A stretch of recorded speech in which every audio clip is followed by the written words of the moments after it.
안녕하십니까 전국의 유튜브 구독자 여러분, 아프리카TV 시청자 여러분, 여러분과 매주 화요일 최신 사건 위주의 컨텐츠를 진행하는 김원사건 파일의 김원입니다. 오늘은 지난주에 이어서 여러분과 강진 여고생 사건에 대한 중심 내용을 한번 전달을 해드리고 싶은데, 지난주 컨텐츠 할 때 제가 그런 얘기를 했습니다. 일단 시신이 빨리 발견이 돼야 되는 부분, 만약에 돌아가셨다면. 그래서 그 이야기를 하면서 도대체 왜 도망갔고 어째서 자살을 했는지, 그런 부분과 아르바이트라는 부분에 대해서 계획적인지 우발적인지, 그리고 만약에 계획성이 있다면 어떤 부분이 있었는지까지 여러분과 여러가지 경우의 수, 공범에 대한 부분까지 얘기하면서 범주를 넓히고 컨텐츠를 종료를 했습니다.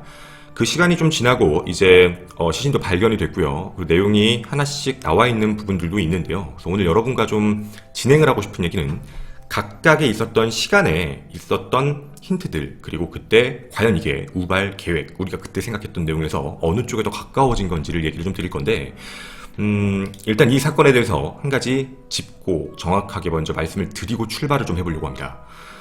아무리 봐도요, 여러분에게 우발적인 범행으로서, 우발적 범행으로 목적은 아르바이트라는 부분에서 우발적인 살해를 저질렀다라고 보기에는 너무나도 이 사건은 치밀하고 너무나도 계획적이었습니다. 그 계획성에 대해서 오늘 여러분에게 말씀을 좀 드릴 거고요. 그리고 어째서 그런 계획성이 나왔는지 의구점이 드는 부분까지 말씀을 드리고자 합니다. 실종은 여러분도 아시다시피 6월 16일 날 실종이 되게 됐습니다. 오후 2시쯤 아버지 친구에게 아르바이트를 같이 하러 간다, 그리고 해남 방면으로 간다 라는 메시지를 친구에게 보내고 오후 4시 24분쯤 핸드폰 전원이 꺼진 것으로 확인되고 실종이 돼버리게 됩니다. 그리고 지금 현재 시신으로 발견이 된 거고요. 일단 좀 중요한, 그때 당시에 나오지 않았던 내용을 하나 말씀을 좀 드리면서 출발하겠습니다. 16일날 실종됐는데 15일날 친구와 보낸 카카오톡 메시지가 하나 있습니다. 15일날 오후 3시 45분이었습니다. 그러니까 금요일이죠. 어떤 메시지가 있었냐면, 나 내일 아르바이트 가 라고 얘기를 했고, 아버지 친구 김모모 아저씨가 아르바이트 자리를 구해준대. 근데 아저씨가 자기랑 아르바이트 현장에 같이 가는 걸 절대 말하지 말아달래. 무슨 일이 생기면 신고해줘? 하고 크크크 라고 쳤다고 합니다. 근데 이게 기사가 나가기 시작하면서 사람들 사이에서 저 크크크라는 의미 때문에 여러 가지 얘기가 나옵니다. 경찰은 크크크가 없다라고 얘기했고, 기자들은 있다라고 얘기하면서 이 부분에 대해서 말이 나오기 시작을 하는데요.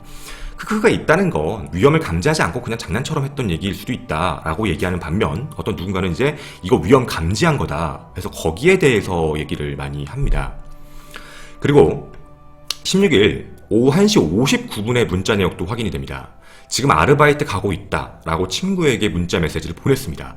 CCTV 동선까지 확인해보면 집에서 나와서 이동하면서 보낸 문자 메시지, 즉 집에서 핸드폰을 갖고 나온 건 맞습니다. 2시경에 차를 탄 것으로 확인되기 때문에 아마 아르바이트 가고 있다라고 했고, 그 다음 메시지가 아저씨 봤다, 아저씨가 이제 보인다 라는 얘기까지 나오게 됩니다. 그러니까 즉 2시경에 차를 탔다라는 건 어떻게 보면 맞는 정황 증거라고 보여집니다. 그리고요, 친구는 그 문자 메시지를 3시경에 답장을 합니다. 근데 그 3시경에 보낸 문자 메시지를 확인하지 않습니다. 3시쯤, 그 4시 24분에 핸드폰이 전원이 꺼졌던 거고, 그러면 3시 정도까지 해서 문자 메시지를 확인할 수 없었다라는 건 2시에서 2시 15분 사이 이제 그 선산 쪽으로 이동을 했고, 그리고 2시간 뒤에 차량이 나왔습니다. 딱 2시간 정도의 텀이 있었던 건데, 3시경 정도라면 아마 추측컨대 산에 있다거나 이럴 가능성이 되게 있는 시간, 즉 그 이후에 아예 문자 메시지를 못 봤다는 건 아마도 올라갔으면 내려온 데까지는 같이 오지 않았을 가능성이 있다 정도로 아마 생각해 볼 만한 이야기일 수도 있겠습니다. 문자 메시지에서 크크가 들어간 부분에 대해서 이렇다 저렇다 서로 이렇게 좀 말이 많이 나오는데요. 저희 같이 얘기해 주시는 분들은 이 부분에 대해서는 버리자라고 얘기를 많이 하십니다. 왜냐면 크크가 중요한 부분이 아니라, 여기서 정확하게 알 수 있는 부분 첫 번째는 아르바이트를 분명히 제안을 했고, 그리고 그걸 말하지 말라는 것도 확실한 것, 그리고 그게 정말 이상하다는 겁니다. 왜 말하지 말라고 했지? 자, 그러면 이제 역으로 말씀을 드리겠습니다. 역으로 김씨가 아르바이트 하는 걸 예를 들면 일주일 전에 만나서 학교 앞에서 만나서도 얘기를 했다고 하는데, 주변에 얘기하지 말아달라라고 부탁을 여러 번 했던 거거든요. 용의자 김씨의 심리 상태에서 우리가 추측을 해보면 이런 문제가 있는 겁니다. 제가 정말 얘기 안 했을까? 여기요. 그러니까 저 메시지에서 우리가 중요하게 생각해야 되는 부분은 크크가 아니라, 정말 용의자 김씨가 과연 말하지 말아달라고 얘기했으니까 말하지 말한 부분에 대해서 정말 믿을 수 있었을까? 얘가 정말 주변에서 사람들한테 얘기를 안 했을까? 바로 그 부분입니다. 그 두려움이 분명히 있었을 이제 피의자 김 씨였기 때문에 그 부분을 분명 확인해 보는 게 먼저였을 거라고 생각이 듭니다. 자, 이 정도로 첫 번째 섹션 정도 사건 정황에 대해서는 여러분에게 이렇게 말씀을 드리는 쪽으로 하겠습니다. 언제 처음 이야기가 나왔냐면요. 사건 발생하기 일주일 전이었던 6월 9일이었습니다. 6월 9일 날 학교 근처에서 우연히 A양을 만났고 그때 아르바이트를 제안했다. 알바라는 걸 이야기하지 말아달라 라고 당부를 했다라고 얘기하는 기사들이 나오기 시작했는데 이게 좀 중요한 게 있습니다. 이 이야기는 주변인의 진술입니다. 즉 직접적으로 누가 얘기를 한 게 아니라 주변에서 뭐 같이 들었다거나 얘기를 전해받은 사람의 이야기거든요. 그럼 우리가 좀 생각을 해봐야 되는 건 지금 이 주변이라고 얘기한 아마 친구일 것 같은데 이 친구가 문자 메시지를 한 그 친구와 같은 사람인가에 대한 문제입니다. 근데 같은 사람이라고 보기에는 좀 이상한 게 말을 2번 했을까요? 일주일 전에도 얘기를 했고 자신에게 또 문자를 또 보내서 나 이거 아르바이트 거 얘기하지 말아달래 라고 얘기했다라는 부분, 그러니까 이게 정확하게 누군지 확인되지 않는 상태의 주변인 진술이라서 어쨌든 우리가 그냥 표면적으로 기억할 수 있는 건 아마 일주일 전부터 아르바이트에 대한 얘기를 했고 자세하게 뭐 시간을 얘기했는지 위치를 얘기했는지는 모르겠습니다. 토요일 2시에 어디서 보자 이렇게 얘기한 건지는 모르겠는데 어쨌든 아르바이트를 제안한 건 사실이고 꽤 전부터 얘기했으며 그 이후에 이 둘 용의자, 이제 피의자죠. 피의자 김 씨랑 A 양은 아예 뭐 연락에 대한 매체가 없는 상태에서 그냥 시간이 지나서 됐다라는 부분이었던 거죠. 그런데요, 아니었습니다. 둘의 접점은 한번 존재했었습니다. 그 둘의 접점이 존재했던 부분이 바로 뭐였냐면 실종되기 4일 전 12일이었습니다. 6월 12일 날, 그러니까 이제 그때 아르바이트를 제안하고는 3일 뒤였습니다. 이때 당시에 흔적이 하나 확인됩니다. A양, 그리고 아버지, 그리고 김 씨가 셋이 식당에서 밥을 먹었다라는 기록이 확인됩니다. 아니 뭐 밥 먹은 건데 뭐 이상한 거, 근데 어떤 사람도 이러더라고요. 아니 누가 뭐 이상하잖아. 다 큰 애가 왜 아빠랑 아빠 친구랑 같이 밥을 먹어? 아니 먹을 수도 있죠. 그건 이상한 게 전혀 아닙니다. 그런데요, 저는 그 얘기를 듣고 머릿속에 떠오른 게 한 가지입니다. 확인. 만나서 밥을 먹으면서 체크해야 될 부분은 혹시라도 이 아이가 아버지에게 아르바이트 얘기를 했는지 확인 작업이 한번 들어갔다라는 게 그 3일, 그러니까 실종되기 4일 전 알바 제의하고 3일 뒤. 당연히 부모님은 모르고 있던 사실이었습니다. 아버지는. 그리고 좀 특이사항으로는 아버지랑 어머니가 따로 살고 계시고 A양은 아버지랑만 같이 살고 있었거든요. 근데 어찌되었든 간에요, 같이 밥을 먹었던 사실이 중요한 게 아니라 김 씨, 피의자 김 씨의 입장의 심리 상태에서 보면 저때 당시에 아마도 만나서 생각을 조금 해볼 것, 정말 얘기했나? 이 부분에 대해서 확인을 해봤던 것으로 추측이 됩니다. 그리고 아버지는 모른다라는 걸 확인을 했던 것 같고, 주변에 얘기하지 않았구나라는 걸 이때 하지 않았을까에 대한 부분이 먼저 체크될 사항이라고 생각을 했습니다. 즉 확인 사항이었던 부분이죠. 자, 이제 여기서 내용이 끝나는 게 아니고요. 조금 더 깊게 내용을 들어가 보도록 하겠습니다. 용의자 김 씨에 대한 이야기를 이제 한번 더 직접적으로 들어가 볼 건데요. 용의자 김 씨는 사건 당일 오후 5시 50분입니다. 집에 와서 CCTV의 확인 결과입니다. CCTV 상으로 봤을 때 자신의 차량을 뭔가 세차하고 옷가지들을 태우는 장면이 CCTV에 확인이 됩니다. 즉 우리가 여기서 볼 수 있는 행동은 뭐 우리도 알고 있겠지만 증거인멸입니다. 그리고요, 오후 11시 30분에 어머니가 집에 찾아온 걸 확인하게 되고, 그리고 이 부분에 놀래서 도망갔다라는 건 지난번에도 말씀은 드렸습니다. 좀 더 구체적인 내용이 추가가 된 건 당시에 어머니가 왔을 때, 이제 피해자 어머니가 왔을 때 자신의 가족들에게 불 켜지 말라, 집에 아무도 없는 것처럼 해라 라고 한 뒤 자신은 뒤쪽으로 도망을 쳤던 겁니다. 자, 이렇게 되고요. 다음날 오전 새벽 6시 17분 그리고 사망한 상태로 확인이 됐던 부분이었던 거죠. 저도 기사 같은 것도 다 확인을 해봤습니다. 사람들 사이에서 나온 얘기가 4월경부터 자신의 재산을 처분을 했다라는 얘기가 있는데요. 알아본 바에 따르면 6년 전 이사를 왔고요. 강진읍에는 2층짜리 자신의 집, 건물이 있습니다. 군면동에는 축사가 있고요. 그리고 병영면에는 땅도 있습니다. 이 세 가지를 내는 것도 저도 확인을 했습니다. 인터넷에 게시가 돼 있더라고요. 그런데 이게 4월부터 그런 게 아닙니다. 그 전부터도 계속 올라왔던 내용이었고 이게 마지막으로 올라온 게 4월이었던 부분이었습니다. 급하게 처분하는 부분은 전혀 아니었고요. 시세 대비 급매에 대한 부분도 아니었습니다. 즉, 이 부분에 대한 게 내용이 추가가 되는 건 좀 다른 문제라고 일단 생각은 들었고요. 그냥 부유했다 정도로만 생각을 하는 게 먼저라고 지난번에도 말씀을 드렸었습니다. 근데 이날의 행적에 대한 게 새로운 증거가 하나 나왔습니다. 9시 20분입니다. 집에 있었는데요. 이런 얘기합니다. 집에 가만히 있다가 나 당구장 갔다 올게 라고 집 가족들에게 얘기했던 용의자 김씨는 차를 타고 나갔다가요 9시 33분 즉 13분 만에 다시 집에 돌아옵니다. 근데 이때 시기가 조금 애매모호한 시기가 뭐냐면 어머니가 먼저 그러니까 피해자의 어머니가 연락을 했을 때 접촉이 될 때 시간하고 되게 비슷합니다. 9시 20분경에 잠깐 집 밖에 나가서 어딘가를 갔다 온 것 같은데 이때 당시에 그 핸드폰 위치를 확인해보면 저수지 부근에 갔던 것으로 한번 확인이 되거든요. 그리고 다시 13분 만에 돌아왔던 것으로 체크가 돼서 그쪽에 무언가를 증거가 될 만한 걸 버렸나 이런 부분에 대한 것도 얘기가 나오고 있는 겁니다. 제가 왜 이런 얘기를 쭉 전달을 해드린 거냐면 분명 피해자 김씨는 숨기고 싶었던 게 있는 게 사실입니다. 그리고 자신한테 무언가 압박이 오고 있다는 걸 자신은 다 불태웠고 준비를 철저하게 했다고 생각했는데 갑작스럽게 어머니가 쳐들어왔고 어머니가 온 지 얼마 안 돼서 곧바로 경찰이 들어옵니다. 경찰까지 온 걸 확인하게 되고 아마도 자신의 완전 범죄가 끝났다라는 걸 알았던 것 같습니다. 되게 철두철미했거든요. 자신의 블랙박스도 빼놓은 상태, 그리고 차 안에 어떠한 흔적도 없이 세차되는 상태, 그리고 불까지 태워놓은 상태, 미리 확인 작업까지 한 상태.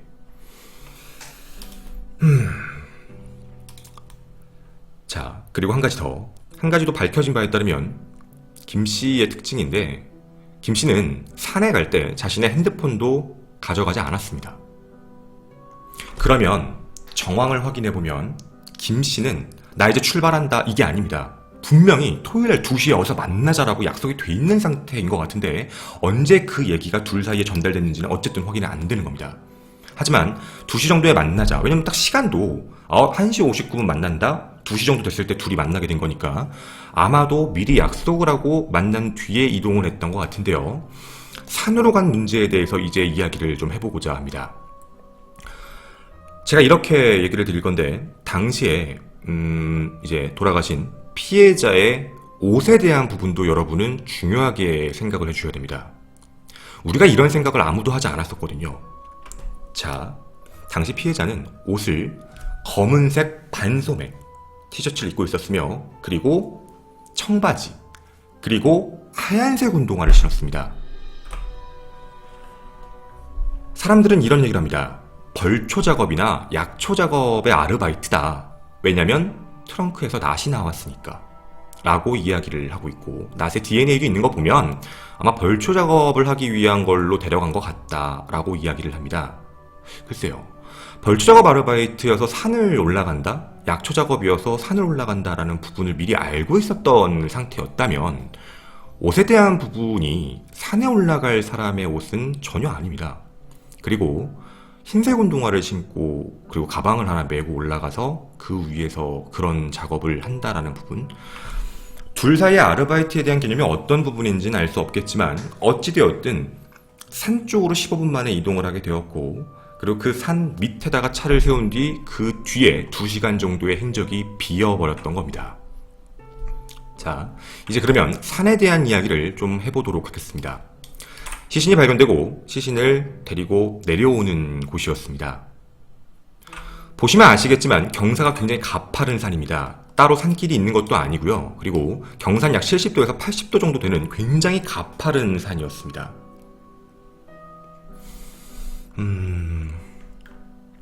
제가 지난번에도 얘기했지만 과연 사람을 죽인 뒤 경우의 수를 열겠습니다. 차량을 사람을 죽인 뒤 여성을 들쳐업고 이 70도에서 80도가 넘는 이 산, 해발고도 꼭대기까지 들쳐업고 올라가서 시신을 유기했다 라는 부분이 첫 번째 가능성.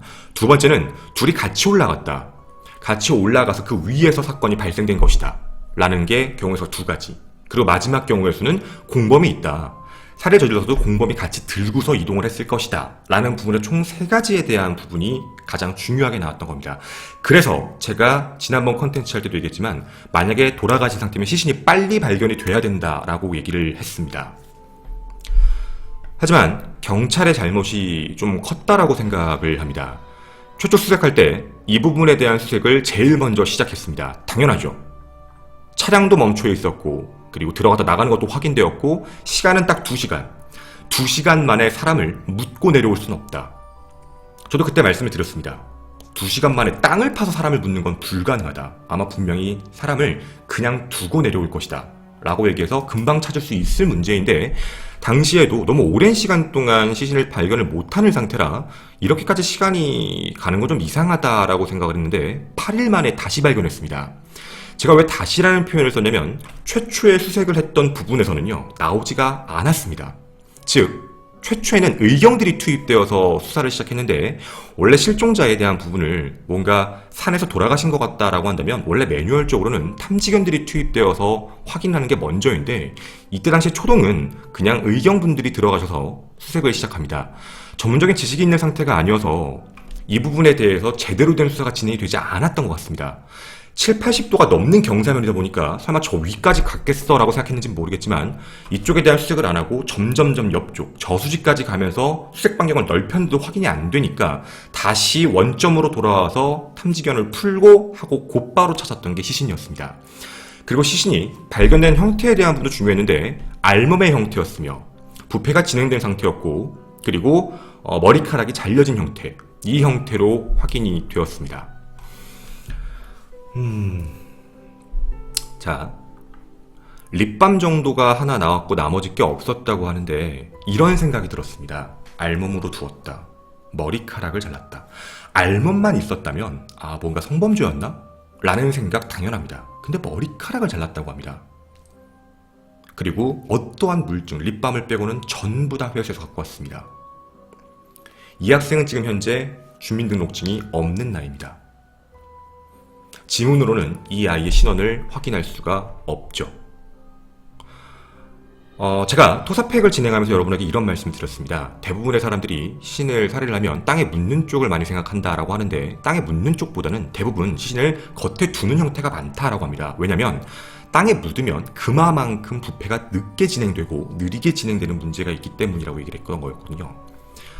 신원 확인에 대한 부분을 늦추는 방법이 사실 묻는 부분입니다. 하지만 탐지견이 투입되면 무조건 찾죠. 묻어있건 위에 있건 간에 말입니다.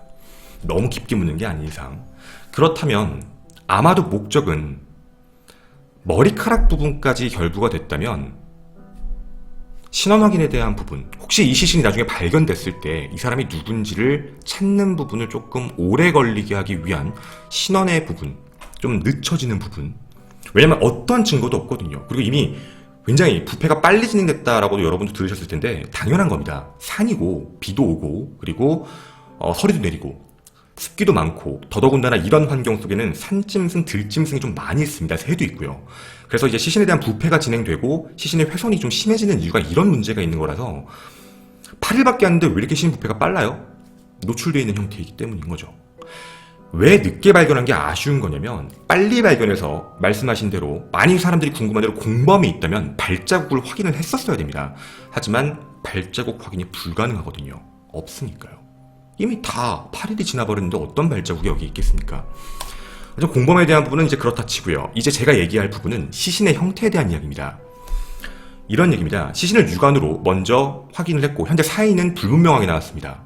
그래서 이제 지금 2차 부검이 들어갈 현재 위치인데 사인에 대한 부분은 이제 국가수에게 확인 작업을 하는 걸로 하고요. 1차 확인 결과가 좀 중요했습니다. 자, 반팔에 청바지에 신발. 보시는 바와 같이 이런 산길을 올라갔습니다. 제가 여러분과 진행했던 우리 오창 매놀 사건 아마 보시면 아시겠지만 단순한 뒤에 있는 둔턱 같은 데 풀이 많은 데만 올라가도 제가 다 찔리기도 하고요. 긁히기도 하고 그리고 붓기도 하고.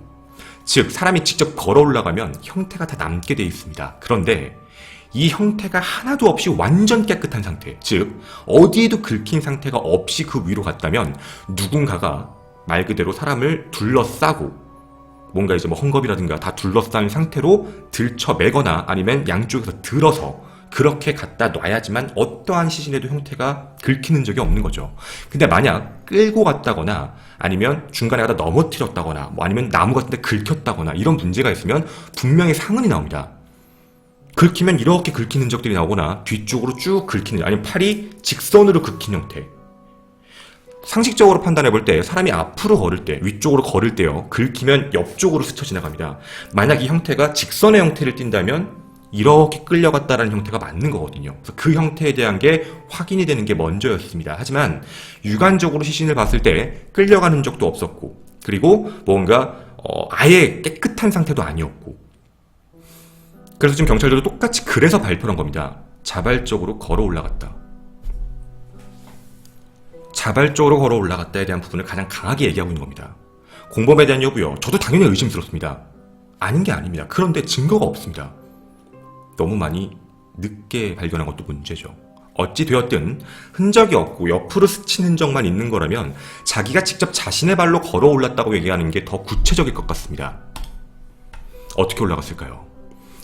2시 15분 야산에 도착.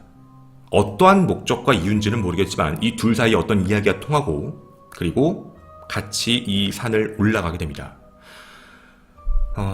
약초 아르바이트, 아까도 말씀드렸지만 조금 애매모호하다고 얘기했고요. 다만 이 약초 아르바이트나 벌초 아르바이트란 얘기가 나온 부분이 차량 트렁크에서 발견된 낫에 대한 문제인데, 이 낫에 김씨에 대한, 피해자 김씨에 대한 DNA, 그리고 사망한 피해자의 A양의 DNA가 확인됩니다.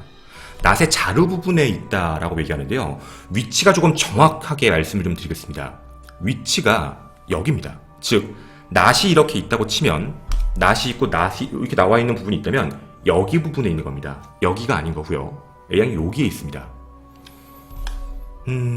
당연히 손 모양을 우리가 확인할 수 있는 문제가 아니라 DNA만 나왔다라는 부분으로 이제 둘 사이에 어느 접점이 있다 정도로 확인이 된 건데요. 문제는 이제 이런 문제가 하나 터진 겁니다. 이때 당시에 이 낫을 이제 피해자였던 A양이 들고 간 건지, 근데 아니면 둘 다 만진 흔적이 있는 건지. 근데 이 둘 다 만진 흔적이 되게 애매한 건 뭐냐면, 김씨가 원래 갖고 다녔던 낫이었기 때문에 김씨의 DNA가 낫에 묻어있는 건 되게 자연스러운 형태인 겁니다. 근데 거기에 이제 피해자의 DNA까지 묻어있는 문제였거든요. 사람들은 추측을 합니다. 낫을 들고 걸어 올라갔다. 아니면 낫이 뭐 자신에게 위협이 가해질까봐 그렇게 만지다가 생긴 것이다. 라는 이야기도 있고요. 죽이려고 마음을 먹었는데, 예를 들어서 그 사람에게 낫을 쥐어주고서 죽였다라는 것도 조금 이상하긴 합니다. 그런데 낫이 있어야 되는 이유는 알고 있겠네요. 낫이 있어야 되는 이유는 머리카락을 자른 부분이 바로 낫이었던 거죠. 혈흔은 당연히 루미널 반응도 안 나왔다고 하니까, 그러면 머리카락을 자르는 부분에서 낫을 썼다라는 가정하에 그 낫은 어떤 용도, 이 용의자가 의도했던 목적은 증거인멸의 목적이었다면 그걸 봤던 이제 어떻게 보면 피해자죠. 피해자의 입장에선 그걸 뭐라고 봤을까 합니다. 우리가 생각하는 뭔가 약초 아르바이트나 아니면 그 벌초 아르바이트가 아니라면 그 낫은 협박의 도구일 확률이 더 크거든요. 만약 공범이 있는 상태가 아니고 자발적으로 걸어 올라간 형태라면 그 낫이 협박의 용도가 아니었을까라는 생각인 겁니다. 그래서 그 위에 올라가서, 그리고 문제가 생겼고 어떤 사인인지는 모르겠지만 그 사인에서 확인이 되고 난 뒤, 그 다음 유기한 게 아닐까에 대한 부분인 거죠. 직접적으로 걸어 올라간 증거는 전혀 없습니다. 이유는 다 불태워버렸으니까 말이죠. 자, 이제 이 산은 매봉산 부분이고 정상에서 50m 밑에 있는 부분이었습니다. 그리고 너무 늦게 발견해서 어디도 나오지 않았고요. 24일날 유전자 검색 결과 피해자가 맞다라는 걸 확인했습니다. 여러분은 어떻게 생각하시는지 모르겠습니다. 당시 피해자는 단발머리였습니다. 그리고요, 머리카락에 DNA도 당연히 묻어있는 부분도 있고요. 자른 부분이 있는 거고요. 부패가 심한 상태라 뭔가 부검 결과도 제대로 아직 발표는 못한 상태까지의 내용입니다. 아마 지금까지의 정황 증거로만 봤을 때 제가 왜 계획범죄가 확실하다라고 말씀을 드리는 거냐면, 최초에 자신의 흔적을 남기지 않기 위해 약속을 미리 잡은 점, 두 번째, 혹시라도 중간에 누군가한테 얘기했을까에 대한 두려움에 그 부분을 확인했다는 부분 하나, 그리고 마지막으로 했던 이 범죄에 대해서 자신의 핸드폰을 가져가지 않고 2시의 약속 시간에 정확하게 만나 위치를 이동시킨 뒤, 그리고 어떠한 살해 방법, 협박이라고는 추측을 하고 있지만 협박의 방법으로 같이 올라간 뒤 그 위에서 사람을 죽이고 그 사람에 대한 모든 신원 확인할 수 있는 증거, 옷, 그리고 핸드백, 그리고 마지막으로 머리카락까지 전부 다 없앤 상태로 시신을 나뭇가지 같은 거로도 가려놓지도 않았습니다. 그냥 어떻게 보면 대놓고 두는 상태였던 거죠. 그렇게 둬버리고 자신의 알리바이를 완성하기에 집에 다시 돌아온 뒤 세차를 하고 모든 유기물들 다 소각시킨 뒤 마치 자신은 완전 범죄인 것처럼 아무렇지 않게 집에 가족들과 있는 상태였던 사람. 그러고 있다 이 상황이 갑자기 꼬이기 시작한 건 어머니에게 전화가 오기 시작하면서 같이 만났다고 하던데요. 김 씨의 머릿속엔 스쳤을 겁니다. 어떻게 알았지? 친구한테 물어봤는데 친구한테 카톡했는데 아르바이트 시켜준다고 해서 따라갔다던데? 우리 애 어딨어요? 그때 당시 김씨가 했던 말은 집에 데려다 주었습니다 라는 이야기까지였습니다. 그리고 직접적으로 자신에게 포위망이 좁혀온 어머니가 직접 오고 경찰이 같이 대동한 그 시점, 뒤로 도망간 김씨는 그렇게 자살을 했던 거죠. 물론 아직은 더 정확히 나온 건 없습니다. 하지만 현장에 나와 있는 증거로 봤을 때 확실한 건 계획범죄였다는 부분이 너무 많이 티가 난다는 겁니다. 그리고 사전 조사에 대한 부분도 명확히 있었다는 점도 확인이 되고요. 여러분은 이 사건에 대해서 어떻게 생각하시는지 모르겠습니다. 이제 이 사건에 대한 모든 부분은 국가수의 발표, 경찰의 최종 브리핑만 남아 있습니다. 어떤 이야기가 나올지는 모르겠습니다만 아르바이트에 대한 부분의 명확성과 그리고 도대체 어떻게 해서 이런 일까지 갔었어야 되는지가 좀 더 구체적으로 나오길 진심으로 바랍니다. 그리고 정말 만에 하나 공범의 가능성이 있는 거라면 그 부분에서도 철저하게 수사가 들어가길 진심으로 바라겠습니다. 저는 김원 사건 파일의 김원이었습니다. 감사합니다.